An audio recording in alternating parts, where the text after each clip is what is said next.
on this episode of the WildFed podcast. Jersey. We are killing deer in Jersey. I thought for the longest time when I moved to New York, I was going to have to give up hunting. But I ended up finding that it's possible and that there's a lot of opportunity here, all within an hour drive of Manhattan. There must be so many people in New York City who want to figure out how to do this. Once people try it out, as all of us who are hunters know, it's fun. It's addictive. We're risking losing hunting in so many ways, right? You see it just being whittled away. Exactly. We need people participating so that they are buying licenses and funding our state game agencies. You do still have people who are fearful of guns, but when it comes to subsistence hunting, that is actually seen as really cool. Episode 30 of the WildFed podcast, Learn to Hunt NYC with Fisher Neal, is brought to you by Surthrival. When I started Surthrival over 12 years ago, I did so with an eye toward the health landscape of the future. That future is here now, and it's more important than ever that you fortify your body with immunonutrition. There's mounting evidence that healthy vitamin D levels may be a significant factor in reducing negative outcomes from COVID-19.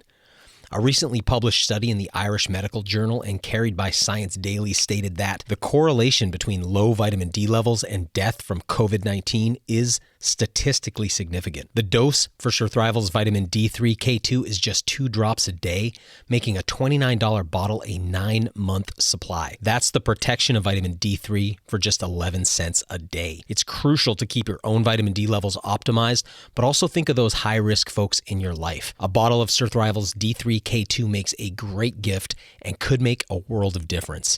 Give the gift of immunonutrition. Consider picking up a bottle for mom and dad, aunts, uncles, or your grandparents. Also, we've just got a restock on our dual extracted reishi mushroom extract, and it won't last long.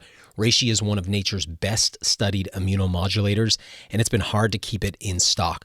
Optimize your immune system with immunonutrition you can trust. Find it all at surthrival.com. One more bit of housekeeping before today's episode. Please, if you're receiving value by tuning into this podcast, let us and the hosting platforms know by going over to iTunes and leaving us a 5-star rating and a personalized review.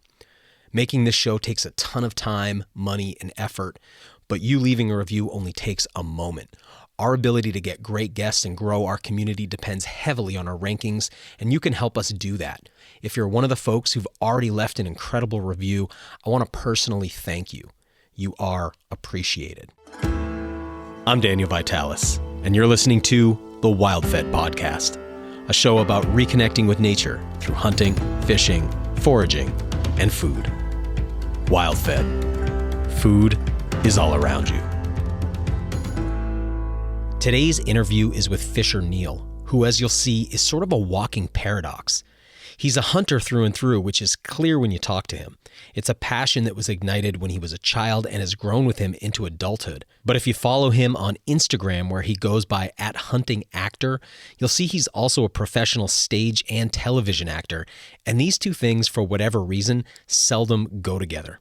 I find enigmas like this fascinating. I like it when a person can balance two seemingly opposite forces within themselves. Actually, this interview inspired me to write about that very thing today on my Instagram account, so I thought I'd share that here too since it's relevant. Here's the post. Hunter-gatherer. It's amongst the most fundamental human descriptors. It contains, like many of us, an implicit dichotomy. Hunter implies the pursuit of meat that concludes in a violent end. Gatherer invokes a different image, one whose food is collected peacefully. Both are who we are. Both are intensely human. I identify as a gatherer as much as I do a hunter. A lot of hunters consider me a forager. Then again, my foraging friends think of me more like a hunter. We're built for dichotomy. Just look at our two brain hemispheres. They're counterparts, equal opposites, each with their complementary modes of perception, each of which controls an eye. With just one eye, one point of view, we lack depth perception. The world is unipolar. But with 2 points of view, the distinctions of profundity become clear. That's the benefit of binocular vision. In this age of intense social polarization, I think it's important to be able to be two things at once. That's the essence of adaptability. My carnivore friends think I'm a plant person. My vegetarian friends think of me as a carnivore. My conservative friends think I'm a liberal. My liberal friends think I'm conservative. My more peaceful friends find me a bit aggressive, but my more aggressive friends think I'm a peacenik. Some call it hypocrisy. I call it binary vision. I don't really fit in, but then again, neither do we. Are we apes or angels? Creators or destroyers? It seems to me we're a bit of both. And I conclude that post with a quote from Walt Whitman. Do I contradict myself? Very well then, I contradict myself. I am large. I contain multitudes. And that's what I like about this interview with Fisher. He's an iconoclast. He doesn't fit a mold, but not just an actor and a hunter. Fisher's a hunting guide too, teaching new outdoors people how to get started hunting and foraging. And he does it all just on the outskirts of New York City. You'll hear all about that in this episode, as well as the excitement we both feel for wild turkeys since the season had just begun when we sat down to record this conversation. Okay, next week, I'll be back with my friend and former guest of the show, Alan Burgo, the forager chef, who's got a new project he wants to tell you about, as well as some fresh and exciting ideas for working with wild plants this season. Until then, get to know Fisher. He's someone I think we'll be hearing again from in the future. And if you're in the New York metro area and are looking to get started hunting deer or turkeys, Fisher might be the perfect fit. You can hunt with him all day and come home to see him on Netflix later that night. Fisher Neal, welcome to the WildFed podcast. Thank you. It's great to be here. Man, it's really good to connect with you. I was just watching your recent YouTube video of your turkey hunt. You went down to Tennessee recently, huh? Yes, sir. That's where I grew up. So I've been trying for the last few years to get down there and do a few days of hunting for the opening week, especially because it's 2 to 3 weeks before the season opens here in Jersey. So, it's like a great bonus time to get out and get after some turkeys. I love turkey hunting so much that I'm starting to think about traveling more for it. I live right on the Maine-New Hampshire border, but on the Maine side. And actually, Maine opens in the morning, dude. You know how it is the night before. I'm like shaking right now with excitement. But this morning, New Hampshire opened, and I have tags there. So I got up at 3 a.m, out of the door before 4. But it was downpour, and I went to my spot, and it was raining so hard. I sat in the car for a few minutes, like hoping it would change, and then came home. So I'm just kind of like I'm like a dog right now that gets so excited to go out the door. Oh, So, man. Yeah, I was supposed to have a client this morning, but we postponed the hunt. I had a little room in my schedule, and it was just, if we've both got the time, it's definitely worth going a different day. Yeah, exactly. Yeah, so you had the same weather today then? Pretty much. I think that band of rain was just a vertical Yeah, downpour that's how it along was. the Yeah, northeast. that's how it was. Yeah, yeah. And I just know those turkeys are going to want to be out and feeding first thing in the morning anyway. So I know it's worth the wait. Hey, let's back up a little bit and tell people, tell us who you are and a bit about the work that you do. Because you're a walking dichotomy from my outside perspective. We haven't met in person, but watching your stuff online and looking at your career, I'm like, oh, this is interesting. Two worlds collide. Yeah, that's been my life since my mid-teens, I'd say, that I have two passions that have now become two professions that are both on opposite sides of rural and urban, political, every kind of divide you could think of. I'm not like the other children, no matter where I go. So I grew up in East Tennessee in Knoxville and was always a hunter. My dad was into it. He was from a rural part of West Tennessee. And so, it was like the thing I wanted to do more than anything as a little kid. I took hunter education when I was 9 or 10 and just been hunting ever since then. And then it wasn't until What was the hunting focus, species wise? Like what were the things that your family and the people around you were most interested in hunting? it was mostly deer and waterfowl, but especially deer.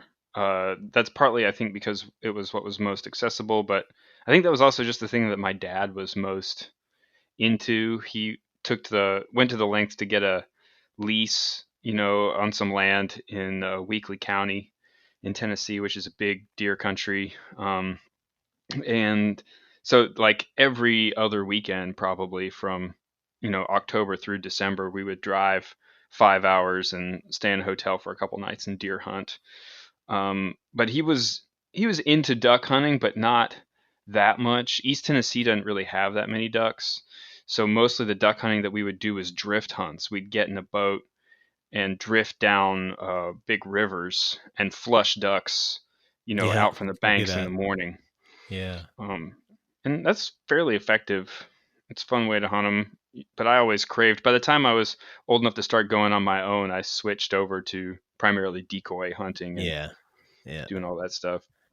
Yeah. You get When in I a when I range a turned little bit easier, 16, yeah, when I turned 16, it was like Pandora's box huh? opening. Once I could convince my dad that I was safe to drive the trailer and not wreck the boat, and I was bass fishing every day, Okay, so duck you hunting fish all the too, yeah. time. Yeah, cool, Yeah, I man. definitely love fishing, though it seems like later in life, I've been more of a hunter just in terms of if you want to be really good at something, you've got to put enough time into it. And also, I find a lot of the best fishing and the best hunting are at the same times Yeah, up I here. know So I'm for you. having to Yeah. choose between one or the other. Okay. But Can I just go back to something you said because I think it'll be educational for some folks who are somewhat new to it. But you mentioned land leases there, so I think you got like out west a lot of big open tracts of public land, and then up here in the Northeast we have these weird laws. Have you ever hunted up here in Maine or New Hampshire? I never have. No, I'm actually hoping to hunt in Maine before too long. I'm going to start putting in for that moose tag, but Oh, do it, man, and you're I've never welcome been. to base camp out of my place. But what's really fascinating here is we don't have these same trespassing laws. Like if land is not posted and legally posted every 100 feet, it's considered that you have permission to hunt there unless you're told otherwise by the landowner. So here we Nice. just kind of go where we want to go unless we run into signage or we're told to leave. You just can't shoot within 100 yards of a house. But where you are, or where not where you are, but where you grew up, Tennessee, and down in the South, is it okay to call Tennessee the South? It's definitely the South, All yeah. right, I got a friend in Kentucky who gets mad at me every time I say you're from the South, and he's like Really? Kentucky. Oh yeah, he's always like Kentucky is the South. What's that that. about? Oh well, I hope he hears this because I agree. But anyway, but down where you guys are, it's much more common to have hunting leases, right? Is that correct to say? Or down where you grew up? I mean, I don't know enough to know for sure, but based on what you're saying, I would say, yeah, hunting leases are real common and increasingly common down there. The landowners have figured out that people are willing to pay for access, and so they are making you pay. If you Yeah. got land that's worth money, you may as well generate the revenue. So yeah, I mean, that's been going on for a while, and there is a good amount of public land in Tennessee, but the private land, the rules are reversed from that. You're right. It's assumed that you do not have permission Hmm. unless you have permission, though I think in most states you can't actually prosecute successfully unless it's posted. That's my understanding of even in New Jersey where it's pretty intense. Yeah. That if it's not been posted, like you could go to court and have it thrown out because you could Okay. say, "Oh, well, I thought I was on public land," and the judge will be like, "Okay, don't go back. I'm throwing this Right, out." right. Well, You it's know? interesting here because if you're trespassing, if somebody does have their place posted and you are trespassing and you get injured, you can civilly sue them. But if you leave Oh your yeah. land unposted, then the state assumes the liability for them, for the landowner. What? Or if they leave it, yeah, it's to encourage you to let people hunt. So they also, if you put hunting by permission only, the state will assume your liability as well. So there's this encouragement for them to keep land open because of the way, because we're like 98% of our, or I think it's 96% privately held land. But it's just interesting the different regions of the country. But okay, so there you are in Tennessee. You grow up hunting and fishing, and I kind of interrupted your bio there. Yeah. Then in high school, I suddenly discovered the magic of musical theater, of all things. Bam, there's that dichotomy I was talking about. And, boys that want to be in musical theater class in, a small town in Tennessee are in demand. Let's just say that there's not many of them who are that interested in it. So I Right. was immediately playing the lead and everything, and was in love with it very quickly, with the adrenaline rush of being in front of a live audience, and became obsessed with it, just as obsessed with the nuance of acting and singing as I was with hunting.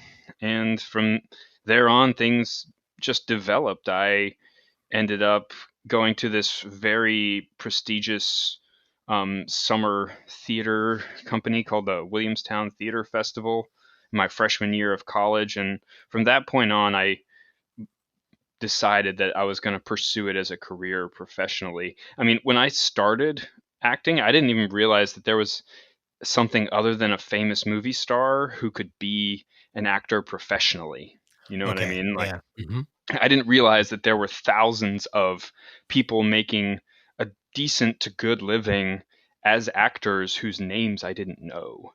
Right. Right. And that's the case today as well. You know, there's a lot of television work, especially. There still are some commercials and things. You know, there's a lot of ways, a lot of actors whose names you don't know. Anyway, that, from there on, I pursued, I did tons of regional, non-union and then union theater productions, and started, I finally got accepted into the master's degree program at Yale School of Drama, which is about the pinnacle of all the schools. There's a couple that are in its class, but there's nothing that you could say is above that school, in terms of Sounds its pretty prestigious prestige. to my ear. Yeah. Yeah, Sounds like. some names from there are like Meryl Streep, um, John Turturro, Paul Giamatti. Yeah, I mean, it's a long, long list. One of my classmates won an Oscar with her first job after school. Wow. you know, it's that kind of thing. I can hardly turn on the TV without seeing someone I know. Um, so, that led me after that to come to New York to pursue the opportunities that were afforded me as a result of, the clout that comes from having gone to that school. And so that's what I've been doing here ever since. The trickiest part about that is that in order to really have your career reach that upper echelon, you have to restrict what you do.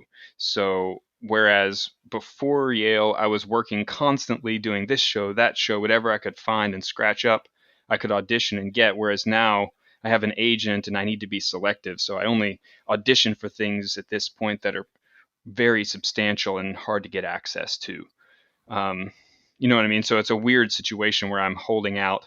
And as a result, Hmm. I've got to develop other ways of making a living.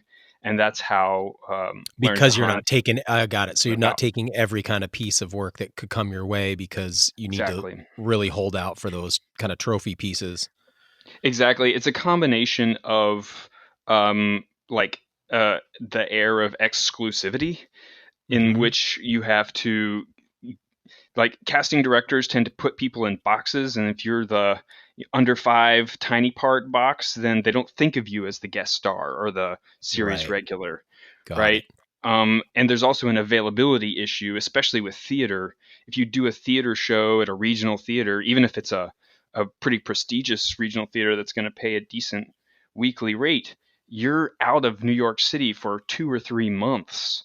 And during that window of time, there may be the opportunity that you've been waiting for, where you're Right. finally going to get, the recognition. You're going to get into that tier that you're looking for. And also, it's going to be a paycheck that's more than working a theater job for the entire year.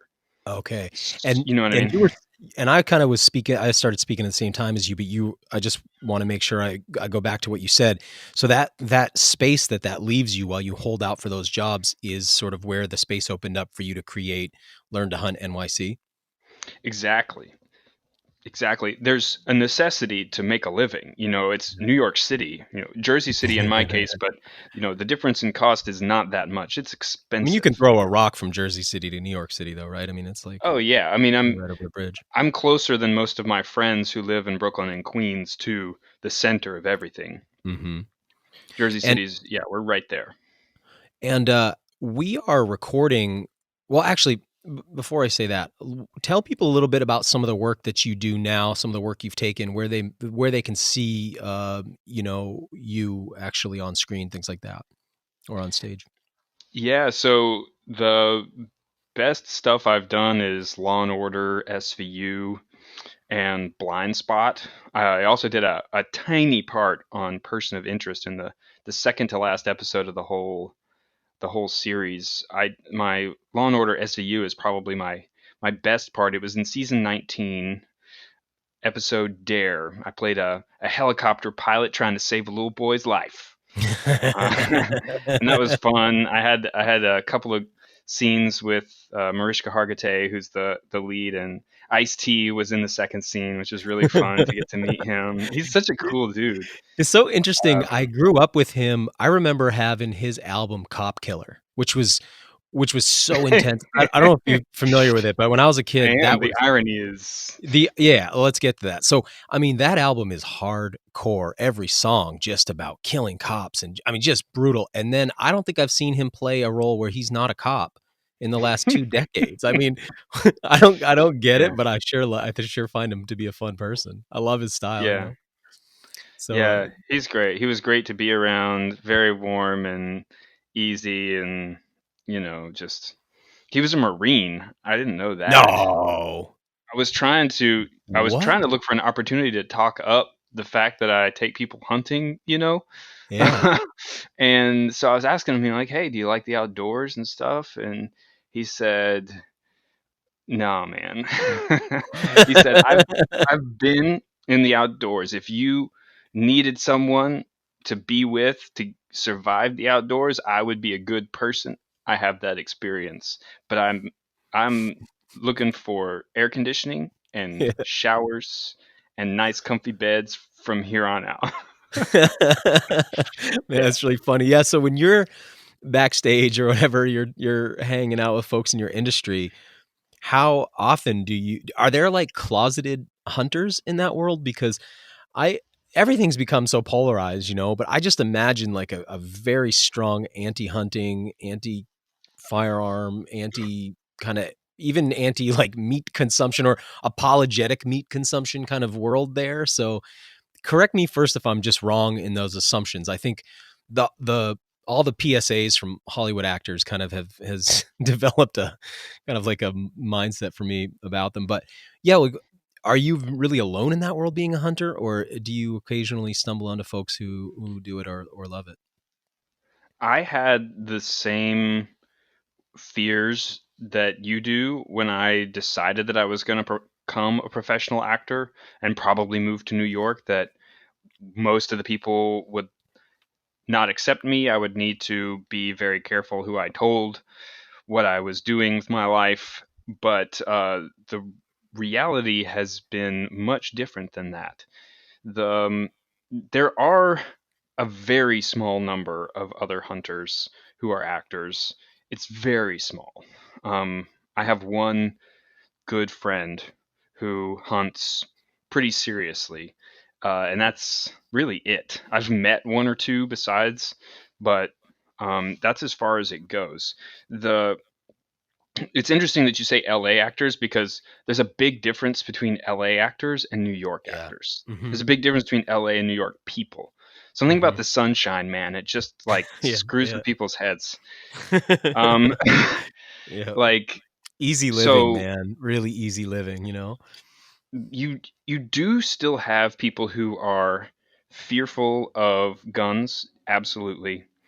And there's an intense emotional knee-jerk reaction to the idea of trophy hunting, and Mm-hmm. there's a limited idea and understanding of what that is and what it means.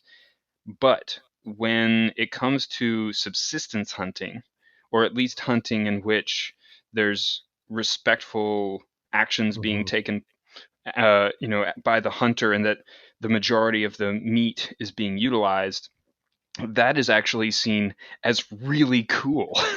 Yeah. Like the best Okay. thing you could do, if Yeah. you're gonna eat meat, that's how you should be eating meat. It's sustainable, and you know, a lot of people have helped get the message out that this is, Joe Rogan is a really big one actually, who Yeah. communicates into the mainstream that hunting actually supports conservation and wildlife, and if it's done properly, which we do it properly here, and so there's actually a majority of people who think it's great, That's which amazing. surprised the heck out of me. I do run into a handful of very intense um, anti-hunting advocates, vegan. Activist type people, I'd imagine. Yeah, exactly. I mean, actors are usually skew active towards activism because acting is a kind of activism depending on the work that you do. Um, so I definitely end up in my share of debates, but I mean, I had a kid try to pick a fight with me in middle school in Tennessee because I was a hunter and I was mean to animals. So, you know, those It's people everywhere. are everywhere. Yeah. Did you ever have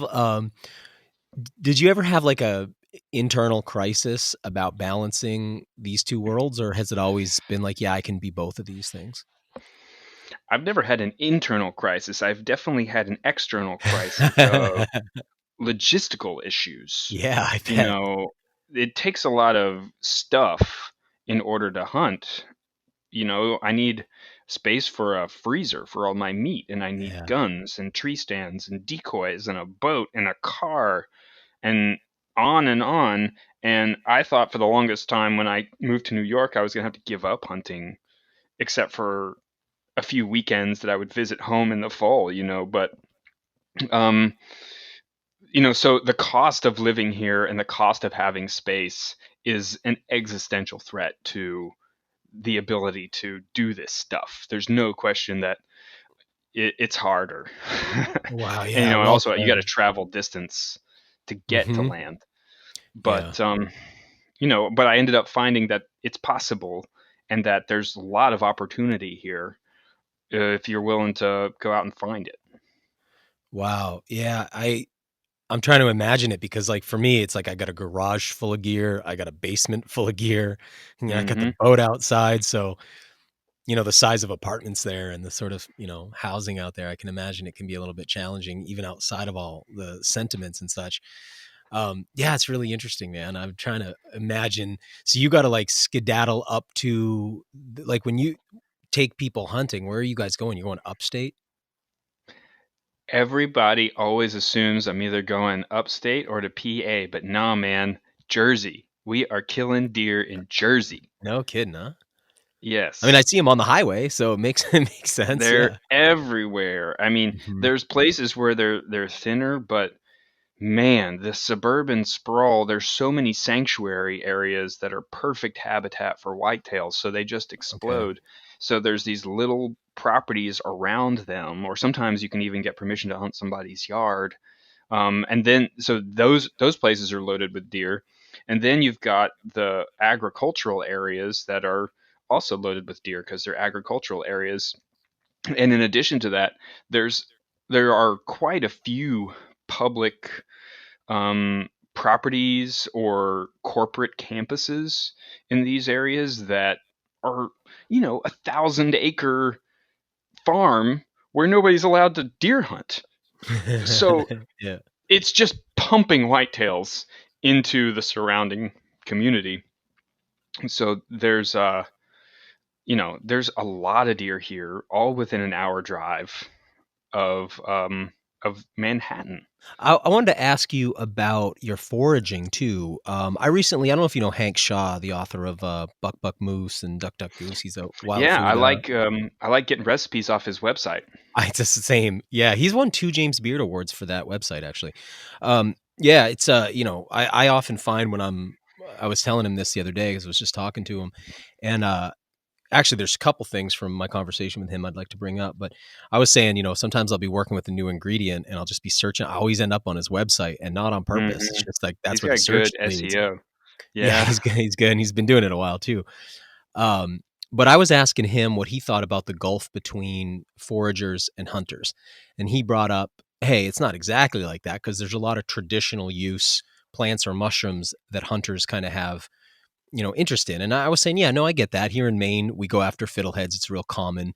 You grew up hunting and fishing. You know about fiddleheads. You know about blueberries. Um, there's a handful. Morel mushrooms are quite popular, as you know, amongst the hunting world. But foraging isn't really that big of a thing, especially the word foraging. I'll rarely hear that used in the hunting community. So I'm kind of curious where you got into foraging as a sort of greater part of your wild food approach, because I find that it's not incredibly common in the hunting world, though it's growing for sure. Definitely. I see it growing, and part of me is like, happy about that, and part of me is like, dang it, I thought I was cool and on the cutting edge. Now everybody's foraging. Everybody's doing But it. you know, picking wild berries was always a thing that I found fascinating and wanted to do since I was a kid. I also was into, we had a black walnut tree, a couple of them in my neighborhood, and my dad taught me that you could eat them, so I would go and like smash them with rocks and eat them. Boy, But they're hard to get into, huh? they are, I don't usually bother with them anymore because there's so Yeah. much work. And there's so little meat inside. And Yeah. they got that almost like acetone flavor to them. There's like something kind of fruity, funky going on with them compared to a Yeah. walnut, let's say. They're cool, man. I like them. Yeah. I don't think my initial birth into foraging, I think, started while I was at Yale, actually. There's this amazing sushi restaurant right next to the drama school called Mia's. They're Oh, unfortunately about to yeah. I close. think they closed. Yeah. But man, Yeah. Bun is amazing. The stuff he does there. Bun is amazing. He's a huge supporter of artists and particularly the drama school. Okay. And it's the kind of he's a crazy and awesome dude. And we became buddies because he was interested in learning about hunting, and he's a big drama school supporter. And so we went out and hung out together sometimes, diving for clams. And he taught me about mugwort and how he uses that in his restaurant. And he taught me about garlic mustard and how he uses that in his restaurant. And that opened my mind to more possibilities.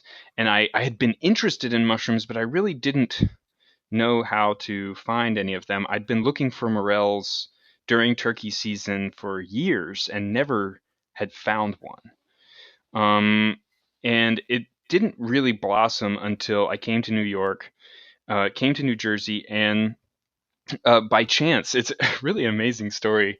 When I first decided to start this business, I I went to a county park where you're allowed to shoot archery, and I bought a crossbow on Craigslist because I knew I would need to be teaching these beginners on a crossbow rather than a compound.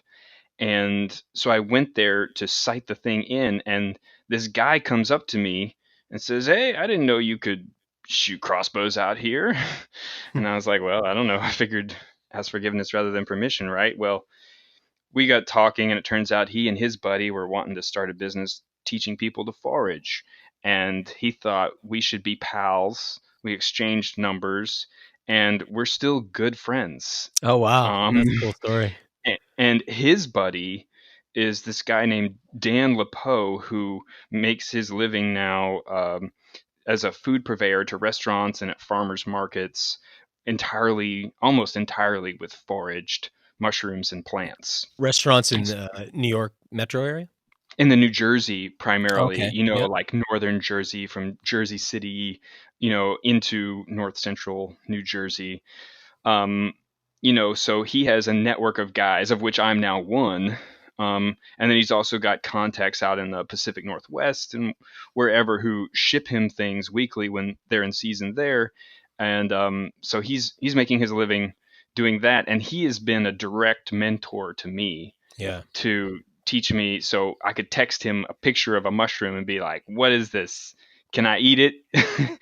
um, and that snowballed into me buying some apps that teach you how to identify things. And before you know it, you add 5 or 10 species this year and 10 more That's right. species that year. And after a couple of years, once it's warm, I, I just walk through the woods looking at a buffet.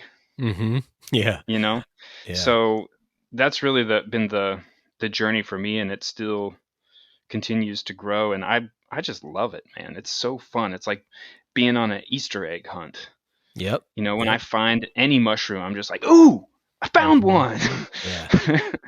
And when you have um, game meat in your freezer, I mean, having wild mushrooms and wild plants to work into your cuisine is just, it takes it to such a higher level. And I think hunters already know that feeling that you have when you sit down to a meal that you know the story of, and mm, you share a meal with somebody else and you can tell them the story of that meal, and you kind of know all the steps and the processes, and you look that animal in the eye. I mean, all that stuff is so powerful compared to when you sit down and eat at a restaurant, let's say, where they can tell you a little bit about it, but it's like, man, it's not the same. And no. so when you add in the plants and the mushrooms, and it's really starts, now you start to really like get somewhere with it. I used to forage before I hunted, and then I kind of got out of it because it felt like no matter how much I foraged, it never felt like I could really add that much wild food to my diet. Then when I started hunting, I started foraging really heavy again, and it was like, Mm, now I have the whole package. So I'm always hoping to like connect hunters into foraging and connect foragers into hunting, if that makes sense. And I was really yeah. excited to look at your website. Learn to Hunt NYC is a really good domain, man. Nice work on that. Thank That's a you. I that's an mean, awesome I domain name. I picked it because there was nothing out there, and if you searched for it, you could find it. That Yeah, was, right. it was a very, not very creative, but effective Well, but those choice. ones are hard to get a lot of times. That's the thing, is like, True. somebody's already bought it and they want 50,000 for it or something. So, anyway, I think that's really cool. So one of the things that I noticed when I started hunting, I had been for about 10 years, I had been taking workshops on anything I was interested in. And it was so easy to find anything I wanted to learn about. I'd go find like an expert on it. I'd go take a weekend course. I'd get trained up in it. And then I could really start doing whatever that thing was. But with hunting, it was like, wow, this is really hard to figure out. And there wasn't like a lot of train you up from, I don't even know how to get to a hunter safety course, to I'm harvesting and butchering an animal like that. That whole knowledge package is difficult to acquire. So I've been Yes. hoping to see more and more of this kind of thing, but the number of people in New York City who right now, as we're talking, we're at the time where we've been through probably 6 weeks of the social distancing and of the lockdowns, and people are really starting to realize that our food chain is a little bit weak. And just, I'm sure you're hearing it constantly from people around you, like, wow, I'm starting to think about how it would be really nice to know how to feed myself. We're There must be so many people in New York City who want to figure out how to do this. So I mean, you just have like basically an unlimited pool of people that you could bring out. Yep. Yep. It's just a matter of how many I can get in front of. That's it. So tell us about the business and what you guys offer, and kind of how it's been going. Man, it's been going great, but it didn't really get there until New Jersey introduced their apprentice license. Before that, I would have all these people email me who wanted to go.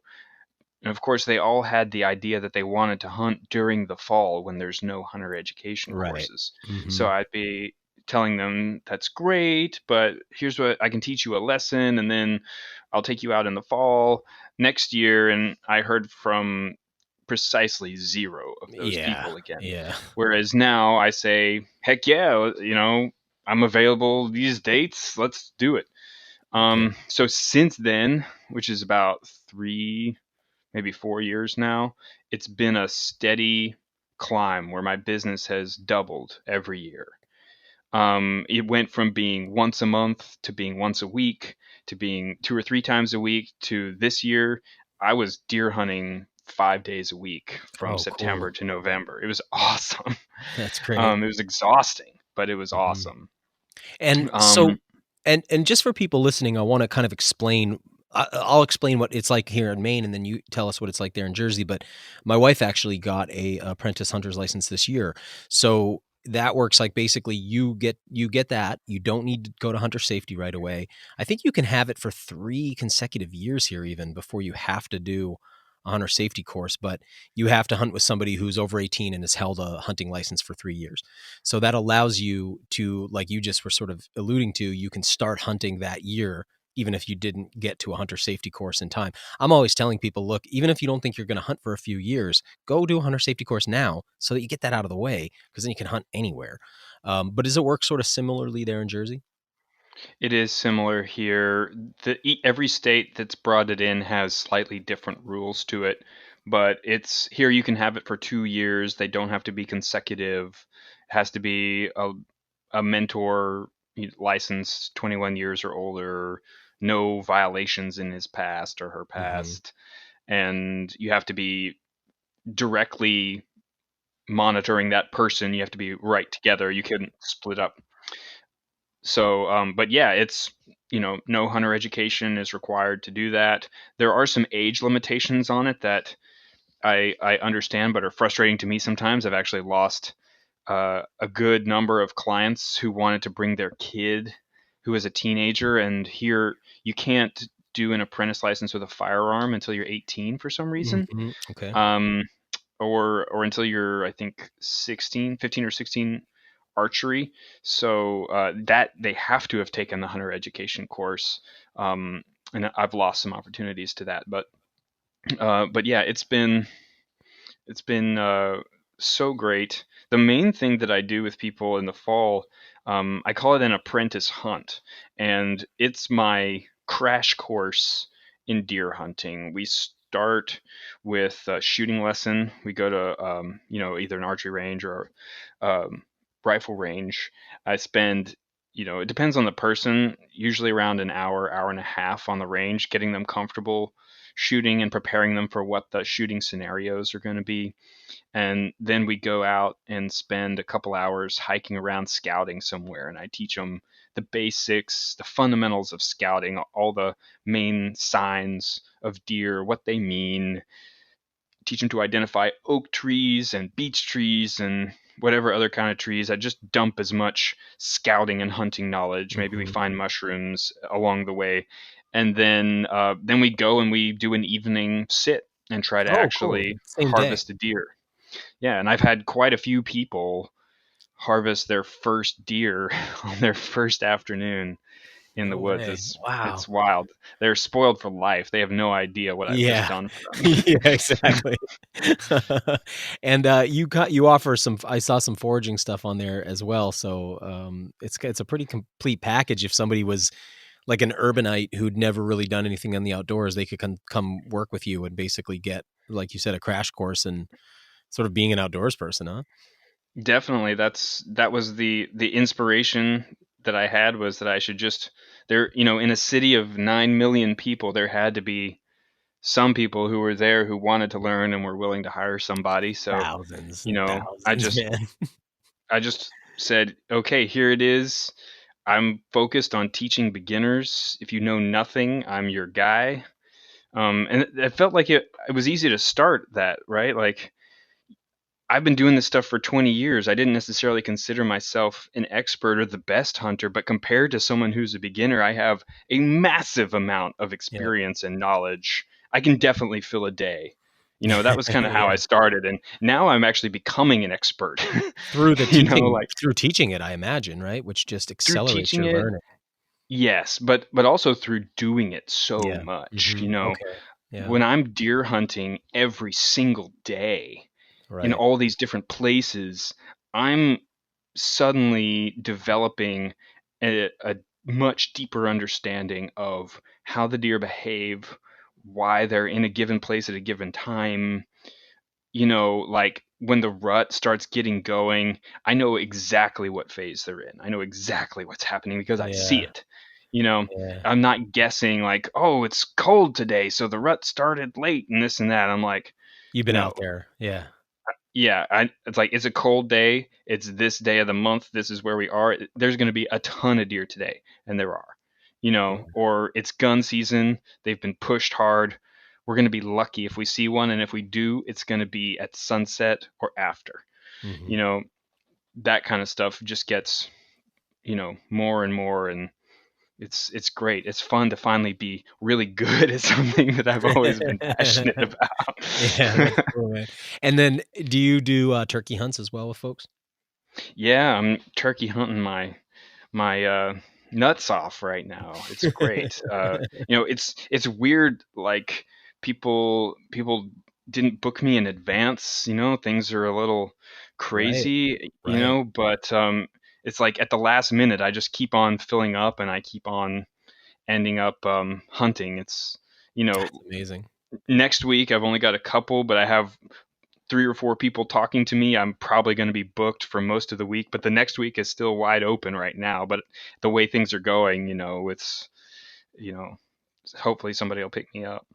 What's going on with hunting and COVID there? Because I've seen some states like really restrict it back. States like Maine have been really trying to make it easier, by loosening restrictions even to encourage hmm people to be in the outdoors. So, what's going on in Jersey? What's going on in New York with hunting this season?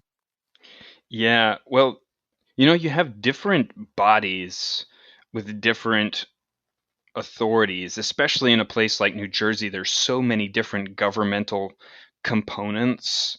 So you've got the governor who is overlooking the whole state saying, I've got to figure out how to keep this whole thing under control, while you've got the Department of Fish and Game saying, we got to make sure people are able to get out, and we got to keep revenue happening, and we've got to try and function if we can. So you've got Fish and Game, who is opening as much as they can, and you've got the governor, who has been shutting as much as he can. Yeah. uh, Okay. Yeah. so Competing there's interests. yeah there's been different things, unique things that have happened this year where, for example, all of the spring stocking for the trout, they did it all at once. So the rivers right now are, if there's a hatch going, it looks like you're fishing in a, Like cross-eyed piranhas. cricket pond. You know what I mean? It's just like one after another after another. Yeah. Interestingly, I had a really hard time catching those fish because they were so keyed in on this little gray caddis. Okay. Um, they'd been in the water for long enough that they'd, become pretty wild. But so that's pretty awesome. A downside thing that's happened is the governor closed all state parks, just a blanket closure. Man, I don't get. And well, I don't know either, man. My guess is that it's uh, probably just too many things to go through there with a scalpel rather than a hatchet. But Right. Yeah, I you understand. better believe I was bummed. It's created huge problems for me, especially because New Jersey's turkey system is maddeningly complex. And what we have is the state is divided into something like 22 zones and 5 hunting periods. You Oh, need a awkward. specific permit for each zone, for each period that you want to hunt. Each period is only 5 days, with the exception of the last 2 weeks. So A week Okay. is Monday through Friday, the first week. B week, Monday through Friday, second week. E week is all the Saturdays. Okay. So the So zones it's that have the 7 most, Saturdays? you only get 4 Saturdays with that Oh, permit. man. Um, How do you get the so permits? Is it there's lottery or something? initially a lottery in Oh which my you can apply gosh. for two. There every year that I've been watching it, there's been at least a handful of tags available for over-the-counter purchase when the over-the-counter becomes available. But usually by the end of that day, the most coveted tags are all sold out. Um, so what happens is, where the majority of the turkeys are is where the permit sales are the best. I do have a couple of real good spots in places that they don't sell out, but they're state parks. So I've got this situation where I've got clients coming to me saying, I want a turkey hunt next week.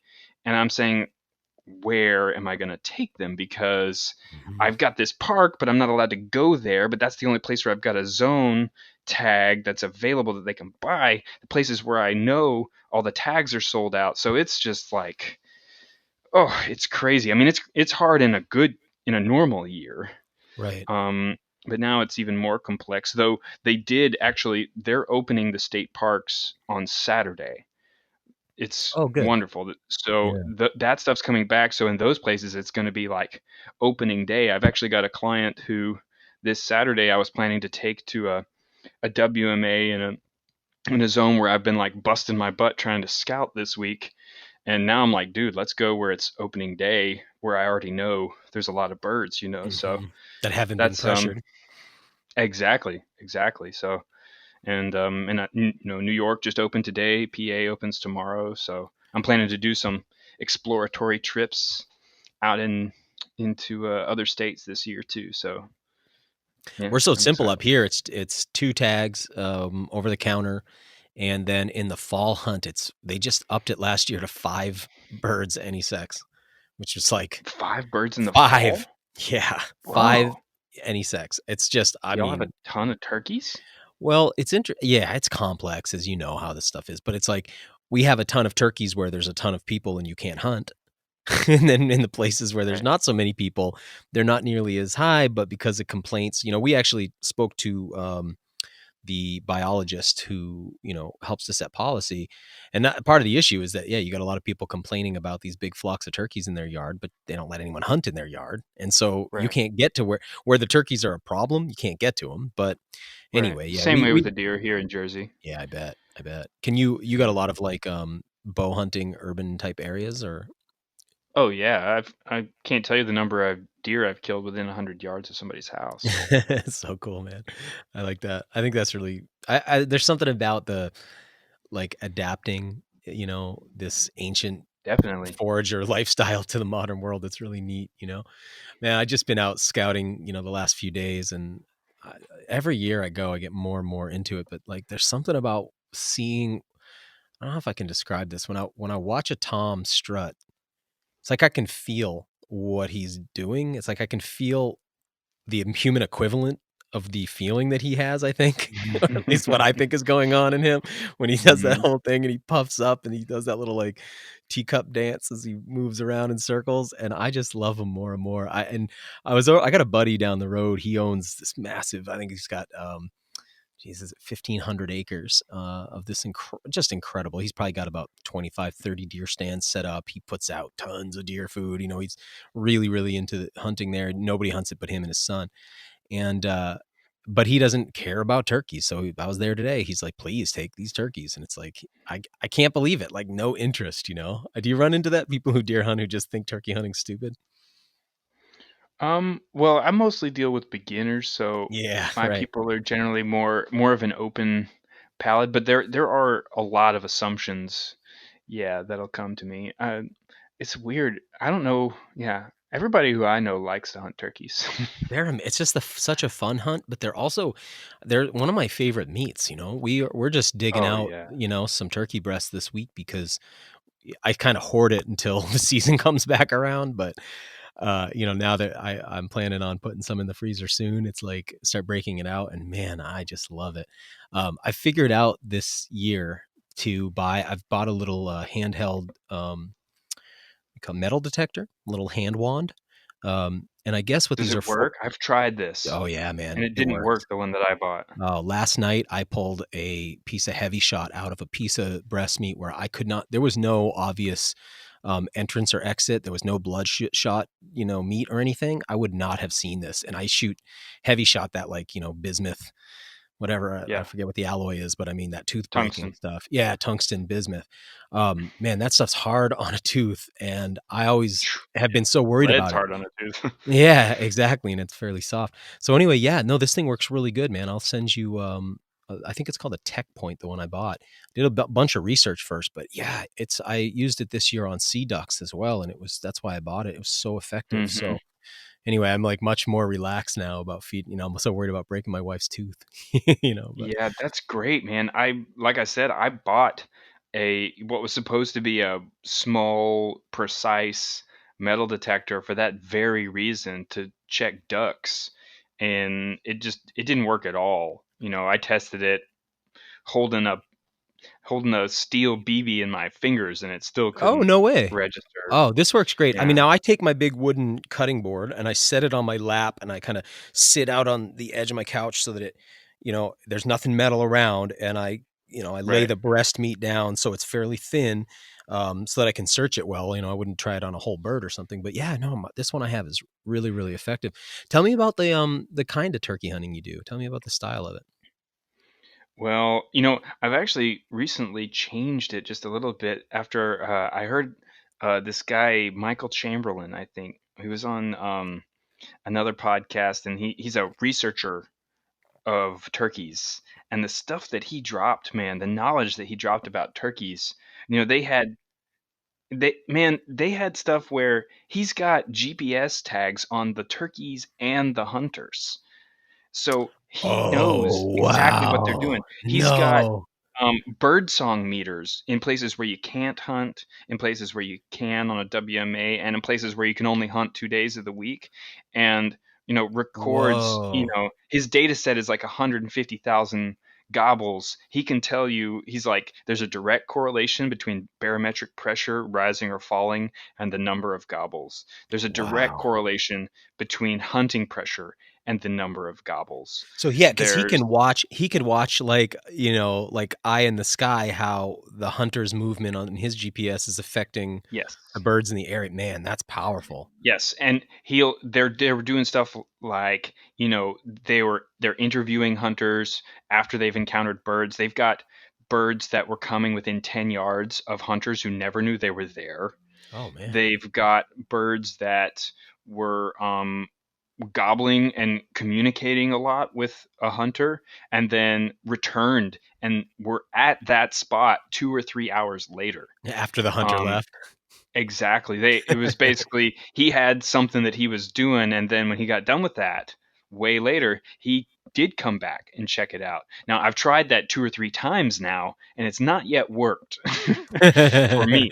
Yeah. But it definitely has things like that have changed my point of view in thinking that, oh, I need to go out there and put in miles, put in miles, put in miles. That's the best way, because traditionally that's more what I've done is if I don't know where there's a bird that's gobbled for me, I just hike and hike and hike and try and strike one. And if you can strike one, it can pay off. But sometimes you just hike 6 or 7 miles, and they just weren't in the mood to gobble that day, and you would have been better off sitting still, calling, and you might have had one come in quiet. So, Right. if I What kind can, of calling do you do? I try to do as little as I can.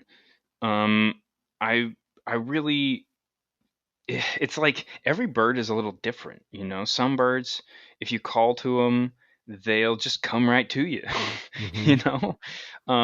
And you kind of need to keep calling to them to keep them interested. Other birds, if you call too much, they're going, "Why isn't she coming over here? Yeah. I'm gobbling for her. I sound good. I look good. What's the problem?" And then eventually they're just like, "Well, I guess she's not interested." you know whereas those birds, what I try to do, if I'm really, it seems so rare that I get into this situation where I'm genuinely working a bird, you know what Mhm. I mean. But when I get into that situation, my goal is to get him worked up a little bit initially, and then get quiet and make him gobble looking for me, Mhm. and then maybe I answer him, and then maybe I don't answer him, and then maybe I answer him, or if I do anything, I'm, a few minutes after the gobble, I just give a little soft cluck or purr so that he knows I'm still there, but he's not being told I'm lonely, because I feel like that's sending the signal. It's mixed signals, right? You're Yeah. saying like, "Oh, I'm horny. Where are you?" And then you don't come, then he's going, "Well, what is this?" Yeah. Whereas if, maybe, I don't know. So I'm constantly trying to play games with his head, Yeah. and Yeah. sometimes it works and sometimes it doesn't. A lot of it just comes down to his mood or what the situation is. The last bird that I called in last week. Well, no, I called one in actually the day before yesterday, but the last big tom that I called in, um, I got between birds roosted. We'll get right back to the show in a moment, but first, I wanted to tell you about Paleo Valley's 100% grass-fed beef sticks. I recently received a package in the mail with all of their flavors. By the way, I like them all pretty equally, though I'm partial to the original flavor. Anyway, they were interested in sponsoring the show, and I wanted to test out their products first. Now, I already knew the benefits of grass-fed, grass-finished meats with their substantially higher content of omega-3 fatty acids, conjugated linolenic acid, and glutathione, but I hadn't had many meat snacks that I really liked. Well, I still haven't, and that's because my wife likes them so much that she's gotten to most of them before I could. Seriously though, these meat sticks are excellent and perfect for your backpack when you're traveling or just need a high-protein, low-carb snack. If you're doing the paleo, keto, or carnivore diet, or you just want a quality meat source on the go, visit paleovalley.com/wildfed. Again, that's paleovalley.com/wildfed. That'll get you 15% off your order in addition to the bulk discounts they offer there on the site. Again, go to paleovalley.com/wildfed and your 15% will automatically be applied at checkout. Again, paleovalley.com/wildfed. There are several flavors to choose from and they're all excellent. These are not like the spam-tasting meat sticks from that highly processed brand at the health food store. You know who I'm talking about. These taste more like a summer sausage made love to a Slim Jim. And as I mentioned, they're Avani approved too. Trust me, she's picky. Again, go to paleovalley.com/wildfed and get 15% off your order. These are fantastic in your cupboard, your freezer, your backpack, your car, anywhere you need a high-quality meat or protein source on the go. Now, back to the show. I was right next to one roost where there were 3 or 4 gobblers and undoubtedly some hens. And there was one tom 200 or 300 yards to my south. And I had seen this same kind of scenario play out when I scouted this property in the early season where the birds that were roosted to the south traveled north to find the birds that had been roosted on the northern side of the property. Okay. And so I had already set myself up in that little travel corridor where I had seen that happen before. And sure enough, after those birds immediately flew down and went way down the valley and were far. But I could hear that guy gobbling. I stayed put. He was far down in the hole, but I got him to answer me and switched my position so I was facing down into the woods. And I knew that he was answering me, but he approached from 150 yards, I'd say, without gobbling.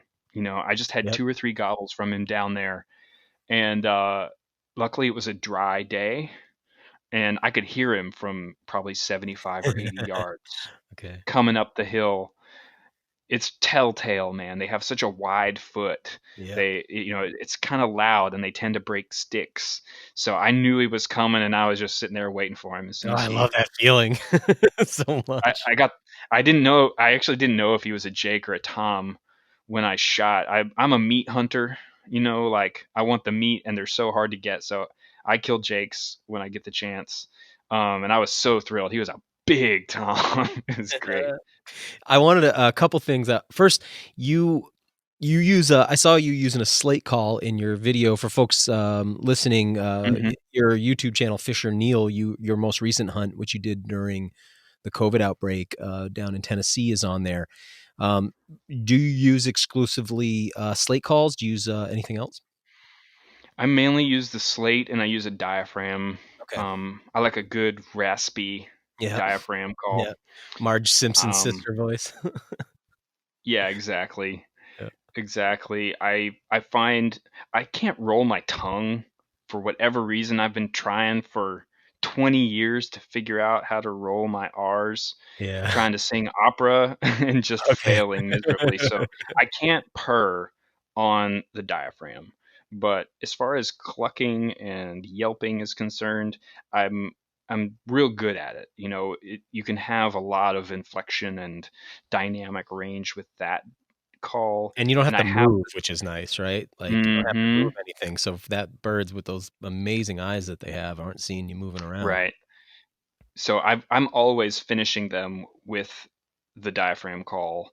Okay. If I think they're coming, I can just put down the slate. The slate is my workum call usually. That's my, if I want to sound really real, have really, really nice clucks and purrs where I'm doing like a fighting purr to try to play that game with them and maybe think that there's a a group of dudes fighting it out that he needs to come to instead of just a hen. Hmm. Um, that's my go-to for that. I do carry a box call also. It really I reaches just think out it's, if you need to get out there on like get some yeah, distance with the call. it's nice and loud, and I have called turkeys in exclusively with that. Sometimes they Mm, just love that thing, and yep. um, yeah, just I've had birds. I just use it a couple of times, and all of a sudden, like there's a gobble 75 yards away, and I kill a turkey. Yeah. So yeah, it's always good to have options. I've been really getting into, well, a couple years ago, I harvested my first bird doing that reap method, so I always keep a The fan, what?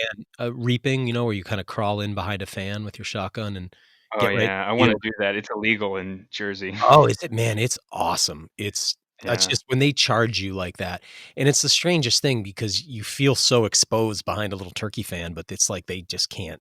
I mean, I've had hens come right up to me, leave their tom, come and check me out, and not even report, just being like, "Yep, it's a tom." And so, anyway, so I started doing Wow. that, and I've harvested a few birds like that, and really, really like getting him aggressive like that. But Oh last yeah, I year, would love to do oh, that. you gotta come up here and do it.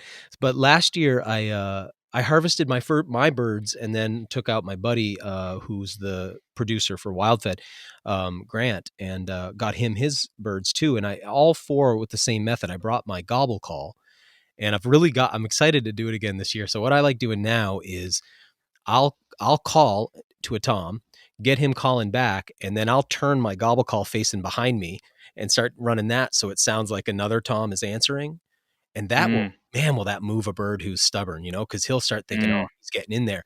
And I'll bring him right to me by working these 2 things back and forth until he feels like there's some competition. So I'm mhm. excited to bring that thing out tomorrow. I've been working on trying to I like a diaphragm call the most, but I'm working on getting a gobble out of a diaphragm, which, sort of like almost there. Mm. Yeah, so I wanted to say too, though, I was watching that video of your hunt, and I had never seen what I now know is called a leucistic eastern wild turkey or a albino. You guys had an albino jake Yeah. come in, and so your buddy harvests the tom that he's with, and I was like, oh man, I think I would have shot that jake just because he was so cool looking, like I would really love to check him out up close. But yeah, talk about that video a little bit too. Yeah. Oh, that was so cool. That was actually my uncle. It's his land who I was in there hunting on, and that hunt was ridiculous because I had shot a jake in the morning on the property that his house is on, and this was a different property, a few miles down the road, and he wanted to do some road clearing with a chainsaw. He said it won't bother the turkeys really, will it? I said I don't think so. I've seen them. They don't have any reason to fear a chainsaw, so unless they're right there, it'd be fine. So he starts up with the chainsaw, and I go off to scout a bit so that we can set up for an afternoon hunt.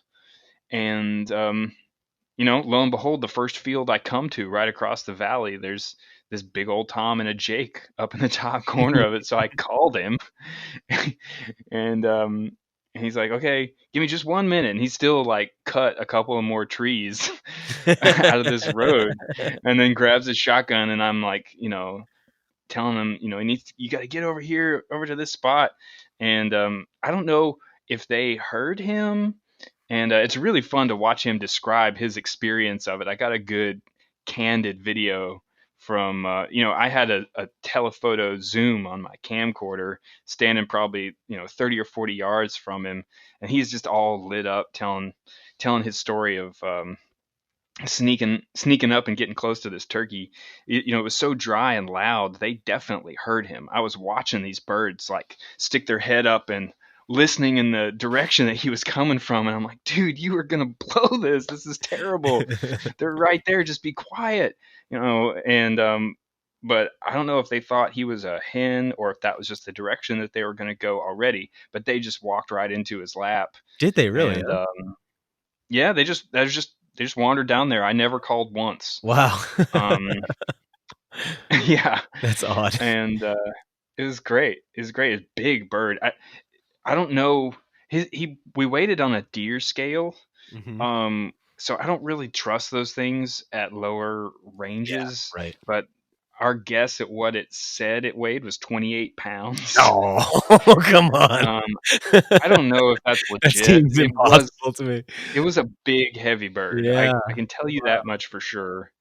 I mean, But no, I'm glad he didn't shoot the Jake, because now we have a chance next year that to he'll be shoot a out white there. comp. Yeah. I mean, he would be so cool, right? He's just such a neat bird. Oh, yeah.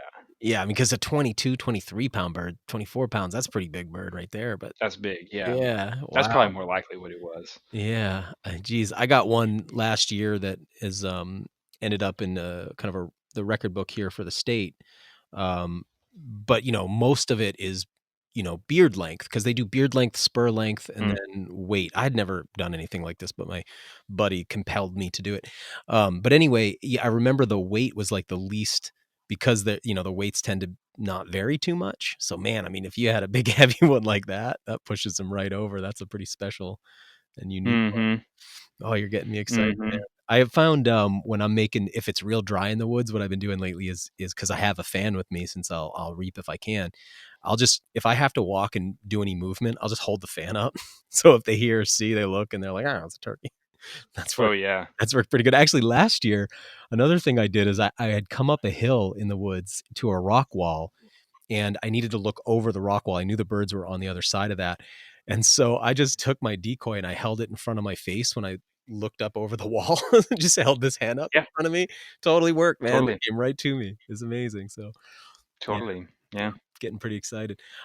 Tell us about you've been writing too for Paleo magazine. So I see that magazine around, but I didn't realize they had a hunting column.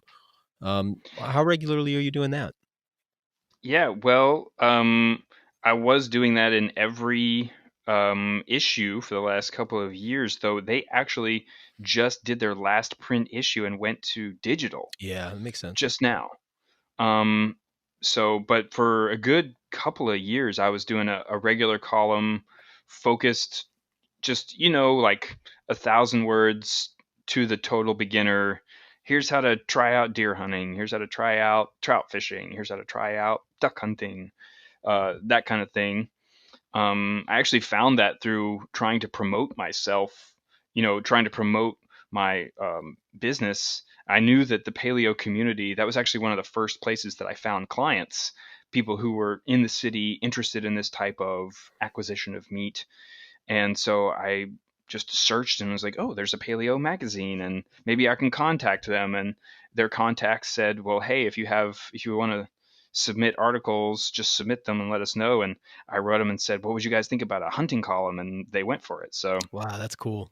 That started what's now become starting to expand as a writing career. I've been able to start pitching things here and there. I just did a piece for BHA's magazine, Backcountry Journal. It's a nice magazine too. Yeah, I'm always it's amazing. When I it's get like it, came out of nowhere. It's like all of a sudden. Yeah. Yeah, I love the content that they put out. I wrote a piece for them about the apprentice license and how important it's been for my business. And good. Oh, I'm glad you did that. Some of the ideas that it has brought in. They actually edited one of my biggest points, which is about crossbows and how important they are to hunter recruitment, because they're a Western-based organization. I don't think they're they didn't get it on the crossbow train. Yeah, but yeah, I've actually since had, as a result of that, some more ideas about things that we should be doing, I think, to increase our recruitment. But yeah, I've loved writing, and I hope I get to do more of it. I wrote a piece. I got to go to Pakistan over the holidays because my future wife is from there, and her father, as it happens, is a hunter, and they hunt Uriel sheep. And yeah, wow. And so he just hooked it up for me. I went over there and hunted Uriel sheep. Wow. It is just incredible, man. That's amazing. Just the cultural experience of it. With what weapon can you go into Pakistan? I borrowed a weapon while when I was you were there. A firearm? You can import them. Okay. But it's expensive. It was a lot easier just to. It was a 270 Blaser. Okay. Wow. It was a great gun. It was kind of a harrowing experience because I didn't get to shoot it until the night before at a rock. um, Yeah. and I had been told, this is sheep hunting in very open terrain. I was told, expect to shoot 300 to 500 yards, and I don't even know where this thing is zeroed. Right. But No so I actually confidence. had no, I had an opportunity earlier on a really big ram, but he was kind of skylined, and I didn't know the distance, so I passed the shot, and then later on in the morning, I took a ram at about, I think around 200 yards. Um, off a nice steady rest. It was an amazing experience. So I wrote an article about that I've submitted a couple of places, hopefully to get published, and I did a video about that too. I didn't have a telephoto lens yet, so I don't have any of the like wildlife on Right. camera, but I I kind of made it like a travel journal. You Okay. know what I mean? Hmm. Um, yeah, I want to touch on something you were just saying about BHA because they are all around the country. We have chapters here in Maine, and I just love the work they do. I'm a member, and all that. same, But same, I do find that they have what seems to me like just sort of an unconscious bias towards Western big game hunting, and definitely. sometimes I find it not. I don't get frustrated with those folks. I mean, absolutely, really love what they do, but I find it frustrating as a Northeastern hunter because it's not just feeling underrepresented, but it's those kind of things where things that we do are frowned upon because they don't need to do them. Right, So I right. recently was corresponding with somebody who had written me about bear hunting in Maine, and we bait pretty heavily because we're just you're in your lifetime. If you're a hardcore outdoorsman in Maine, you'll run into a few black bears in the woods in your lifetime. But I mean, you're Yeah, not seeing bear like you see deer. And you're not sitting in a tree stand going undiscovered by a bear who's just wandering by, or, no, we have about, I think it's like 1% of the harvest every year is, still hunting, but most of it's bait and hounds. And so we do a bit of both. And, but out West, I can understand why, that's like sort of like, well, why would you do that when you can spot and stalk?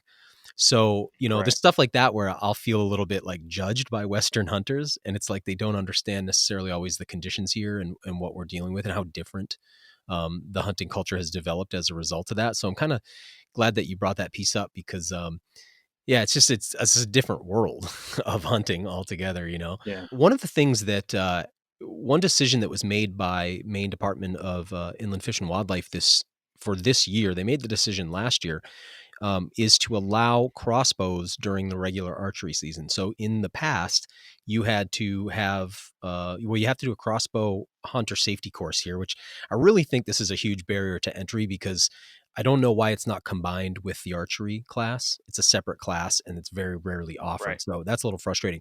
But in the past, you had to be, I think, over 65. Don't quote me on that, but something like that, or have a Or disability. disabled. Yep. Yeah, But now they're going to allow crossbows in the regular archery season. So that's created uproar, of course, as you can imagine.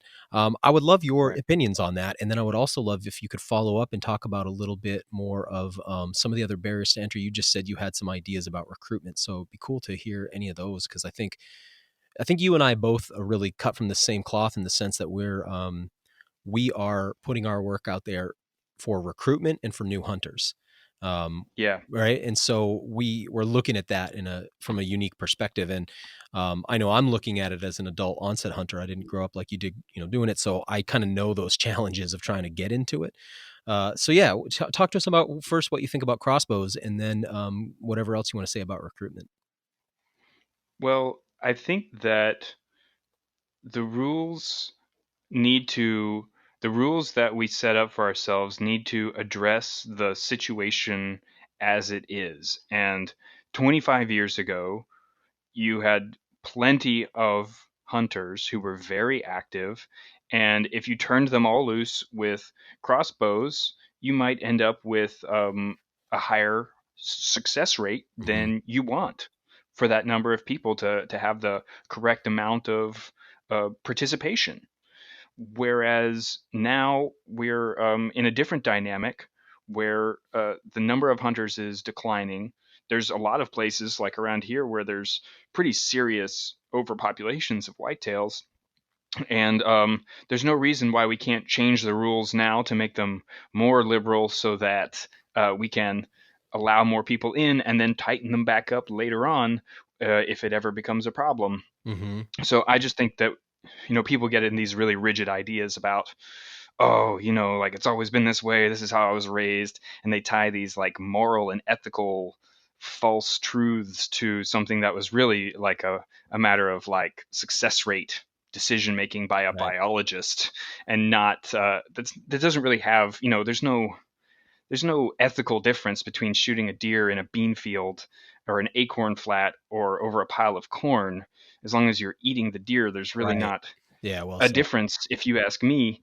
The difference is success rate. Yeah. So, what success rate is right. And when it comes to I really crossbows, appreciate what you you just know, said there, man. I think that no one's ever worded that to me that way, but I really agree with you. And could you just for a moment back up and explain to folks who don't, if somebody doesn't understand this argument at all, because let's say that they haven't hunted before, maybe they're a forager, or maybe they fish, or maybe they're new to wild foods in general, and they're like, well, I don't actually understand what you guys are saying. Why is a crossbow different than a bow, different than maybe you could explain a little bit about the advantages and disadvantages of those two weapon platforms? yes. I mean, so a crossbow is limited for the most part to the same range as a compound bow. You really don't want to shoot beyond 40 yards with a crossbow. But the ease of shooting it accurately and of learning to shoot it accurately is it's on par with shooting a rifle. Um, you can learn to shoot it competently in a half an hour. And it leads to a higher success rate when you're in the field. Um, and And you don't I think draw that that weapon in the field. Like, one point I would make is, with the bow, obviously you have to draw it when you're going to shoot, which is a lot of movement, which requires you have some stealth. Um, right, and you can load the crossbow and have it loaded in the field already.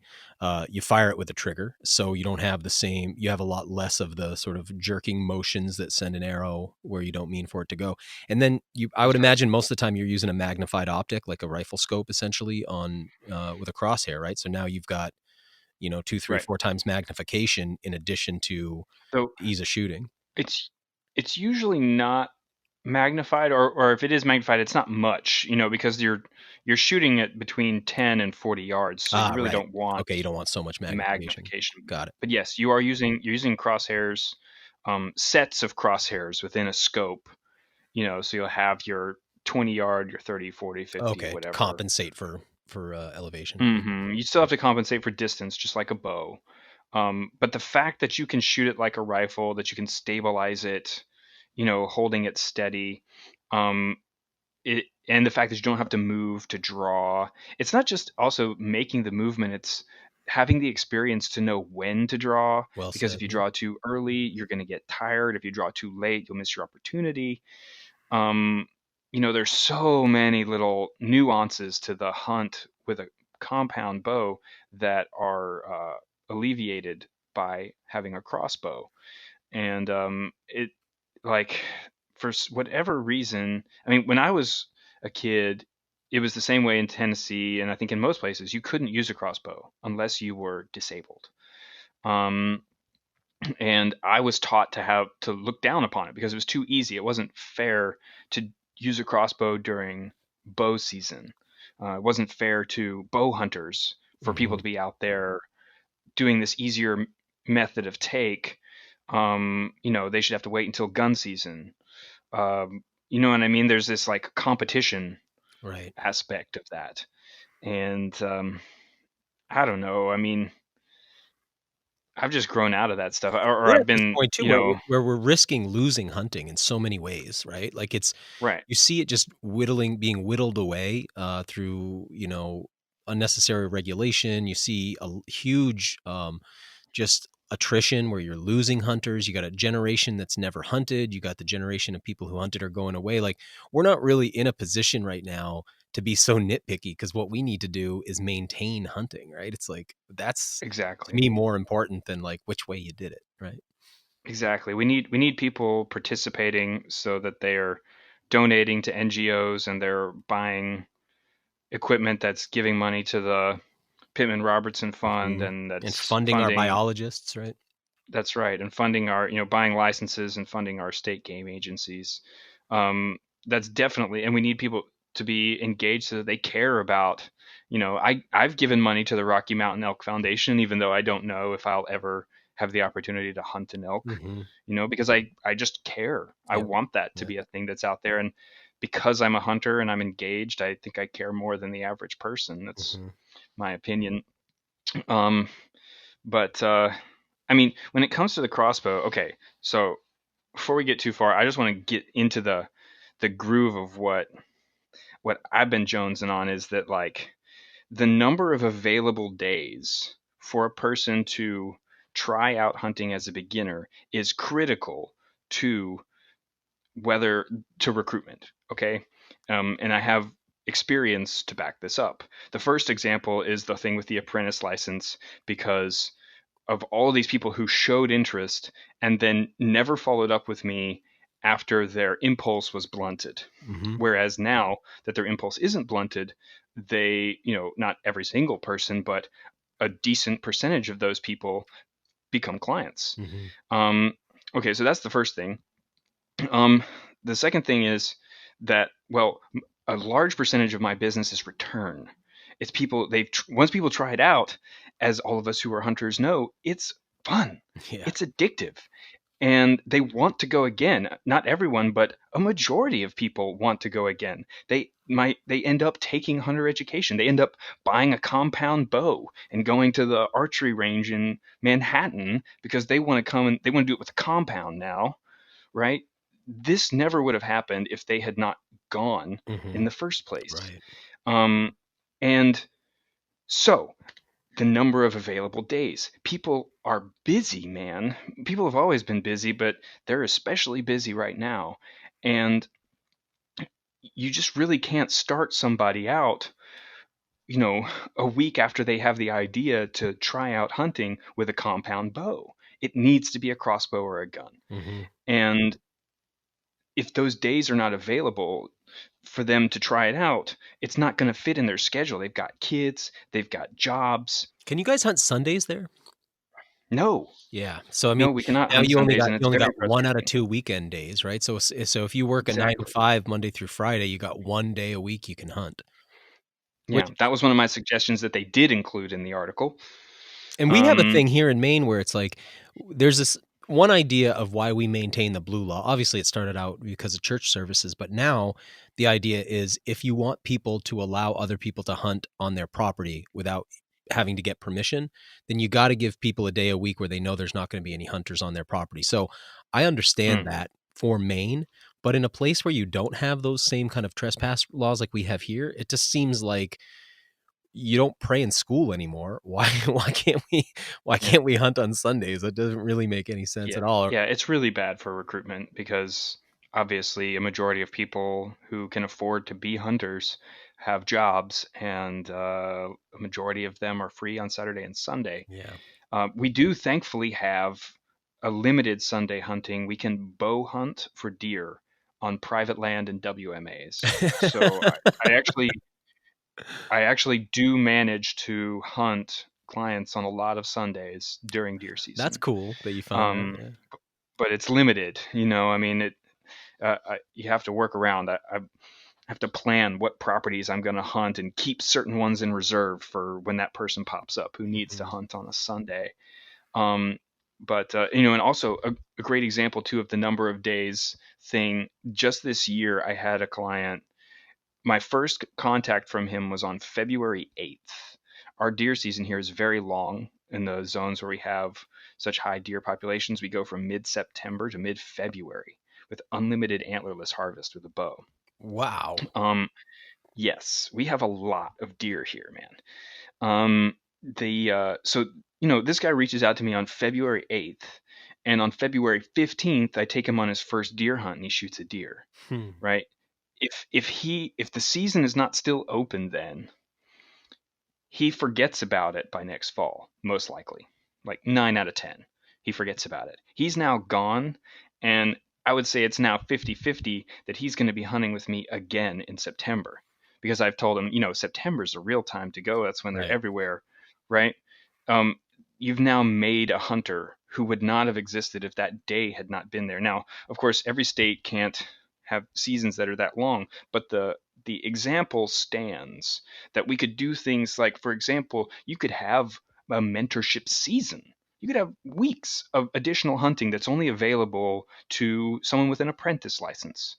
Or even at least a couple days, like with the youth hunt, or include apprentices with the youth hunt, or allow apprentices for 2 or 3 years to use a crossbow before they have to graduate to the compound bow.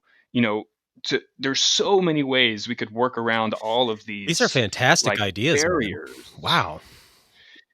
I've never You heard know, anybody lay these arguments out before.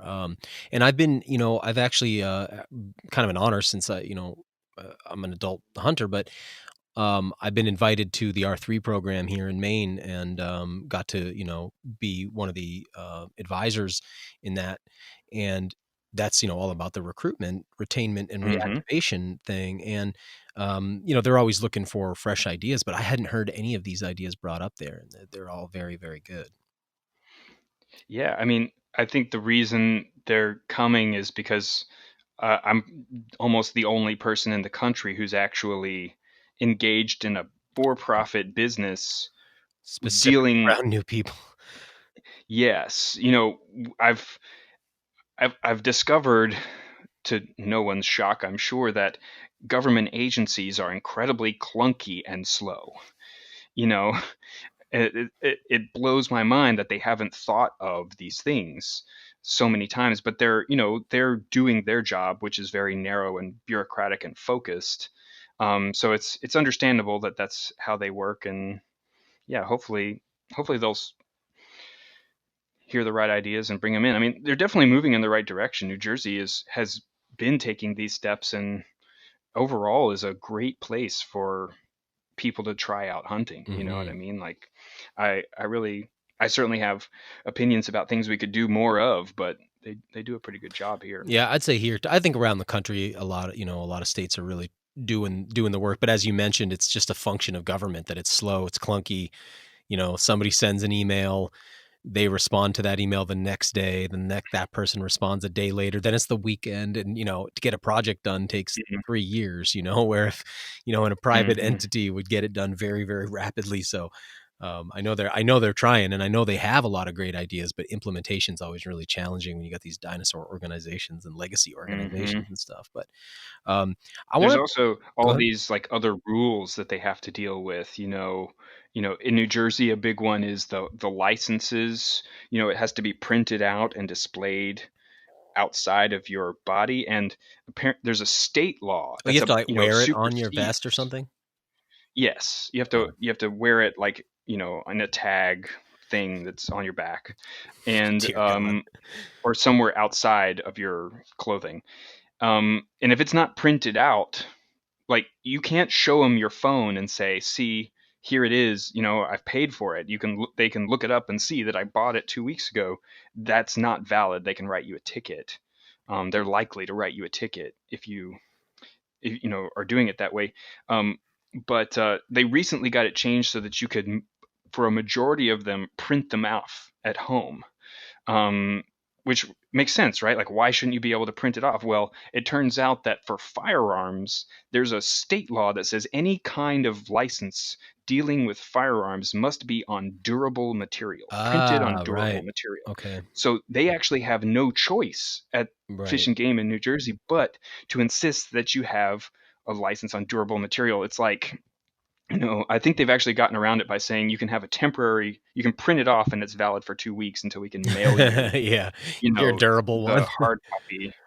But it's just, Yeah. so Some of yeah, that it's not stuff's all hard their too, fault. because It's in New crazy. Hampshire, so in Maine, I print off my license, let's see, and then my transportation tags are these really cool durable ones I get at the town hall. They're really nice. So once I take an animal, I put that on it till I get it to a tagging station.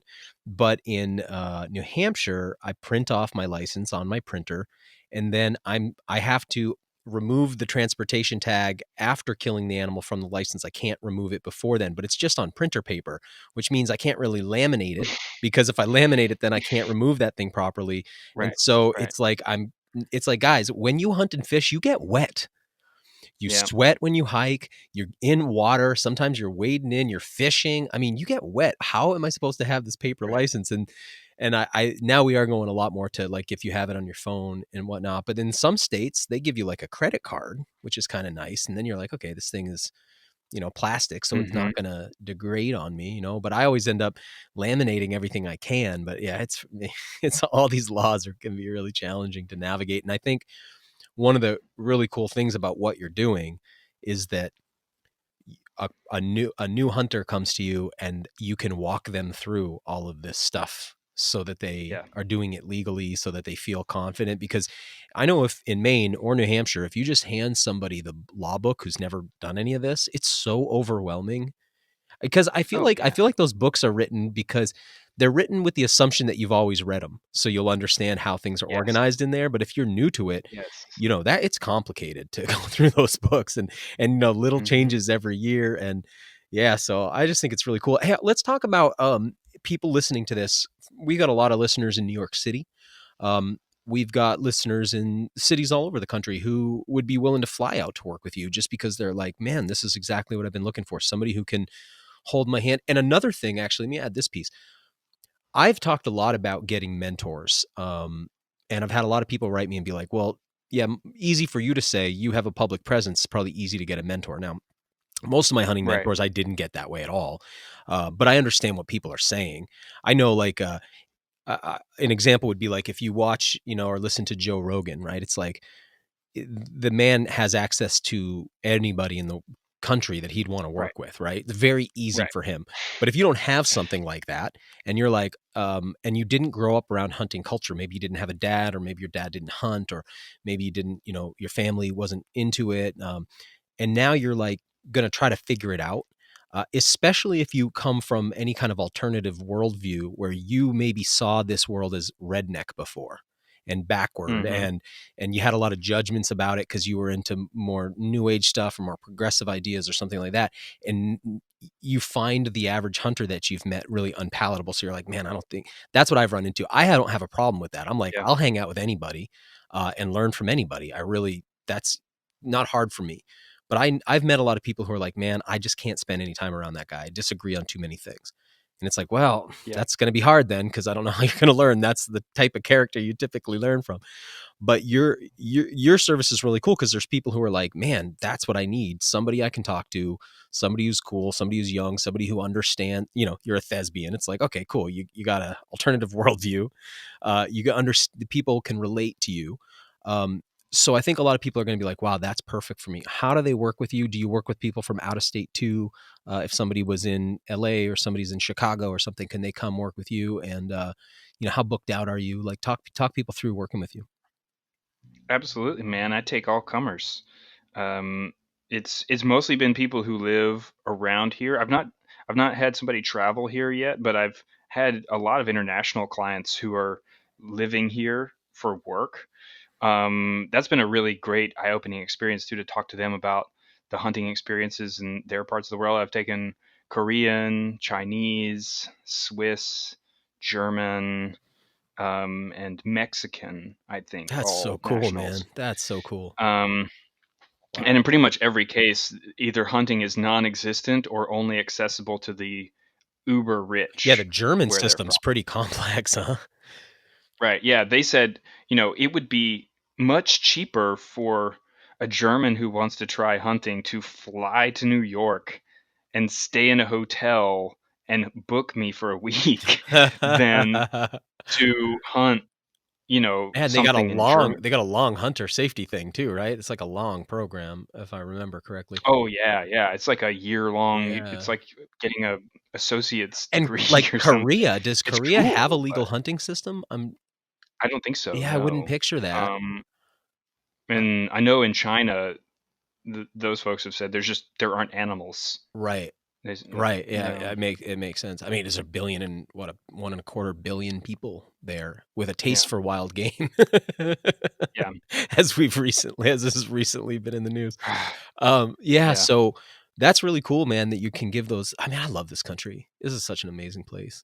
yeah. I just really pray we keep this country, man. It's like things feel so like on the precipice, and I feel like a lot of people railing against the United States have no idea how good they have it. And I hope that they never have to For find sure. out how good it was, because, For changes. sure. But anyway, sorry, that was tangential. All right. So you've worked with people from all over, you were saying. Yeah. One really cool thing about being in New York is that I get to work with people of all different backgrounds. People who are not hunting is like 95% white men, but I get all races, creeds, and genders, and sexual orientations. It's great, and the That's fact that really I cool come from the too, man. theater. That's really cool because I would imagine if, coming into hunting as a white guy, it's like haven't had to deal with any of the assumptions like that. But I can imagine if you're not a white guy, that it could be like you might feel like you might worry you wouldn't be welcome. I guess I find hunters to be incredibly Yeah, welcome. Like if you hunt, hunters don't really care who you are, in my opinion. That's what I've found. But I could imagine from the outside wondering, like, would I be accepted in that world? definitely. I mean, I would have the same fears, I'm sure, if that was an issue for me. I'm lucky I was born privileged in this way, and I haven't had to face that. All I can do is try to be the person that makes people who don't have the privilege feel welcome. Um, and I mean, I'm sure that those people are there. I mean, if you get onto hunting forums and social media groups, there's still a lot of people who are going to express a lot of views that you know might be objectionable to other Might people. be But problematic. yeah, but I usually find that hunters are either the nicest or the cruelest people Yeah, that I know. yeah.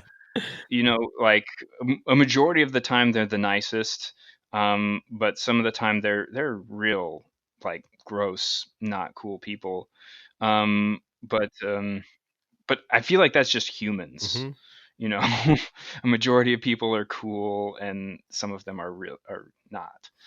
Um, and in hunting, it just brings it Yeah, out of it's you gotta be because like you're that being in put into acting too, right? I would imagine in the acting world, there's for some sure, real skeezy people, and then there's some really amazing for folks sure. too, right? There's people who are just in it to try and like become a sexual predator, or Mhm. because it's entirely about vanity, and there's others who are like sacrificing Right. themselves to try and change the world for the good, Interesting. and everything in between.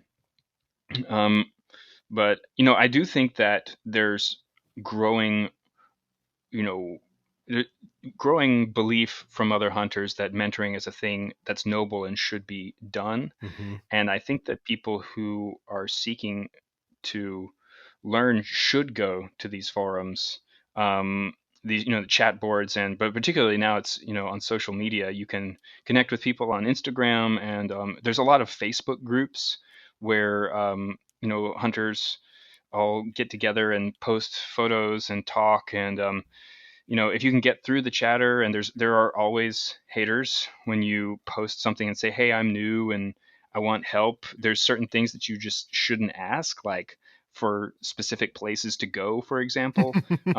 People work really hard to have those, and they're not about to Mhm. tell you where their spot is so that you can go mess it up for them.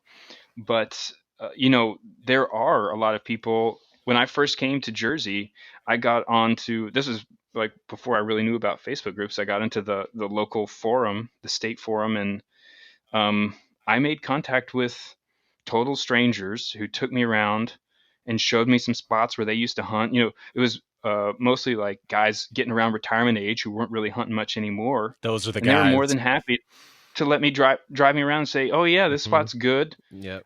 There's turkeys in here. If you get past the railroad tracks, it's the best."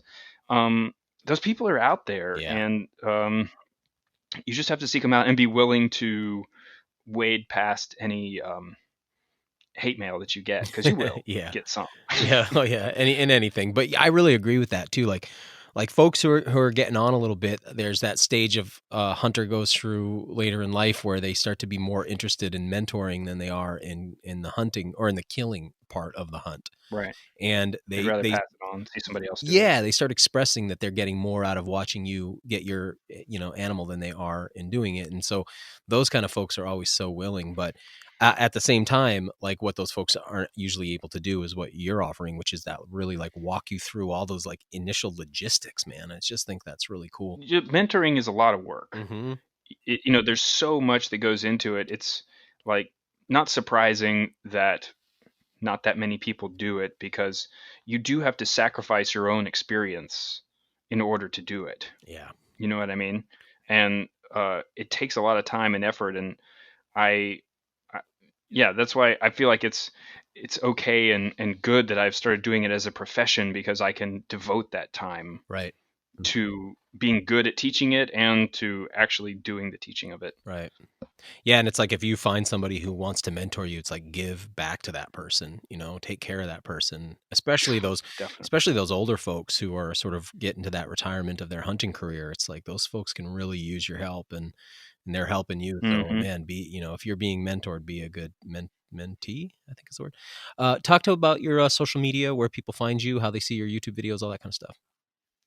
Yeah, my main avenue is Instagram. I'm at Hunting Actor Another good one. on Instagram. Another Yeah, another good yeah. one.